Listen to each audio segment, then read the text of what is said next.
Hello guys, আসসালামু আলাইকুম। শ্রাবণ মিথিলা, আশা করি সবাই খুব ভালো আছেন। তো আলহামদুলিল্লাহ সাকিবের দোকানে আজকে মিলাদ পড়ানো হয়ে গেছে। তো আজকে অনেক টায়ার্ড ছিলাম আমি আর সাকিব। তো আলহামদুলিল্লাহ আমরা যে এট লাস্ট মিলাদটা পড়াতে পারবো আজকের দিনটা, ওটা আমরা কখনোই ফার্স্টে কল্পনা করতে পারি না, কারণ অলমোস্ট আমাদের আস্তে আস্তে বিকাল হয়ে গেছিল। তো স্বাভাবিক মিলাদটা আমাদের পড়ানোর কথা ছিল মাগরিবের পর। তো আলহামদুলিল্লাহ আমরা এশার পর পড়ানোর পর আমরা ওর যে ফার্স্ট যে প্রোডাক্টগুলো নিয়ে আসছিলাম জাস্ট দোকানটা একটু শো করার জন্য, বা দোকানটা একটু সাজানোর জন্য আমরা বক্সটা আনবক্স করলাম সব ভাই ব্রাদার ছোট ভাইরা মিলেই। তো সাকিবও আলহামদুলিল্লাহ খুবই খুশি।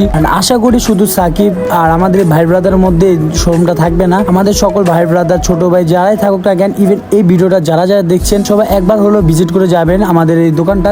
দোকানের লোকেশনটা পড়েছে আপনার Mohammadpur Basira road 40 feet passport অফিসের সাথেই। তো আলহামদুলিল্লাহ এখানে সব ভাই ব্রাদার ইভেন ছোট ভাইরা সবাই খুশি ছিল, কারণ আমাদের মধ্যে সবাই চাচ্ছিল যে একজন না একজন বাইকের পার্টসের কোনো একটা শোরুম দেখ বা আপনার মডিফাইয়ের কোনো একটা দোকান দেখ। তো আলহামদুলিল্লাহ সেখানে সাকিব এই উদ্যোগটা নিয়েছে ইভেনে। তো সেখানে আলহামদুলিল্লাহ আমি বারবার কেন বলতেছি অবশ্যই বুঝতে পারতেছেন, কারণ সবার মুখই খুব খুশি। তো যাই হোক, আমরা খুবই আনন্দ উপলব্ধি করে সবাই মিলে সাজাচ্ছিলাম। আসলে আজকে সাকিবের দোকানে যে আমরা প্রত্যেকটা ফ্রেন্ড সার্কেল ছোট ভাইরা মিলে একত্রভাবে যে দোকানটা সাজাচ্ছি বা ডিসপ্লে দিচ্ছি, আসলে আমাদের সবারই মনে হচ্ছে আমাদের নিজস্ব এটার দোকানটা। তো আসলে আমরা সবাই সাকিবের জন্য দোয়া করবো, অ্যান্ড সাকিব যাতে তার লাইফে প্রতিষ্ঠিত হতে পারে, ইভেন তার লাইফের প্রত্যেকটা পদক্ষেপ সাকসেসফুল হতে পারে। তো সবাই ভালো থাকবেন, সুস্থ থাকবেন, ইনশাল্লাহ দেখা হচ্ছে কোনো নেক্সট ভিডিওতে। আল্লাহ হাফেজ, বাই বাই।